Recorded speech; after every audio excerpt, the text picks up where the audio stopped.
the week that he was going to play, and what was it like to see him out there today? Honestly, not that confident just from us hearing from him, but I knew there was a chance, even if he was feeling a little down, because I know on Wednesday he wasn't really feeling it or whatever, but I knew come game time he's going to want to play.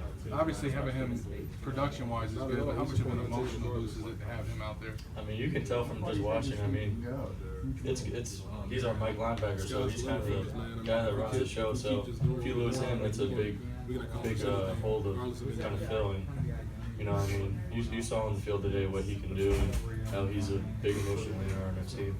How surprised were you just how well he was moving around out there today? Pretty well, from what I was hearing from him earlier in the week, but he was. I mean, how about that? That was crazy. He did awesome, especially on that last fourth down stop. You could tell that he had some wheels and he was good enough to make that play. So we'll see how he feels in a couple hours. What was the report he gave you earlier in the week? What was the report he gave you? Oh, just that. I think Coach Mack mentioned it that he, when he was doing the sled or whatever, he bit back at him, and I think that's kind of what I kind of felt reading his prognosis. If you had to switch places, what would be It's hard. I mean, you see all the guys, you see the speed on our defense, and even our team speed. I mean, there's not a lot of holes in our defense, and from the DBs down to the linebackers to the D-line, there's not a lot of places where you can pick at. And I think one guy that definitely stepped up today was Duke Dawson. You saw 2 or 3 huge plays that he made, and I know he wanted to step up doing that, and he showed that he can cover very well. He's in 2,000 yard rushers on the depth chart. They got 21 today. How much of a point of pride is that?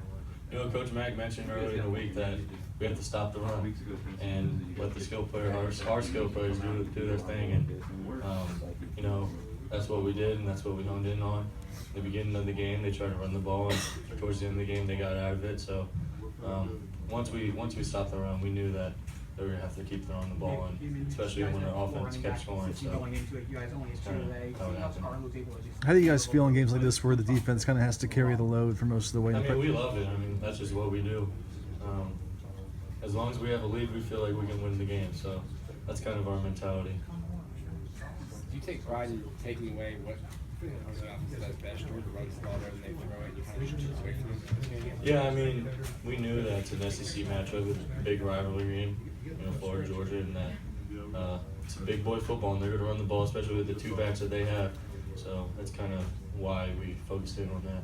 Alex, how big is it going to be for Duke to continue to step up going forward and be that second guy and that third guy? It's going to be big. I mean, that's a really hard position to play. I think the hardest position on the field. So he's doing a great job, and he just has to keep it up on the the stretch we're going in on. Alex, Jim said that your guys' team gets picked apart week after week, especially on offense. But no matter what the issues are, he feels like you guys are a really good football team that can win the SEC.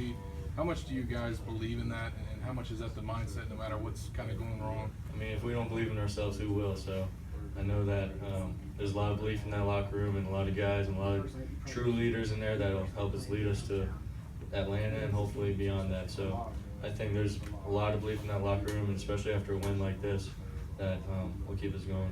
How much does just the way you guys played in the trenches on both sides of the ball kind of feed into that you can't go out and dominate? I mean, it's big time. I mean, we do team run on Tuesday and Wednesday during game weeks, and I think that's helped us tremendously. So we keep doing that, and then we'll just keep winning games. And I feel confident in our O-line and our front 7.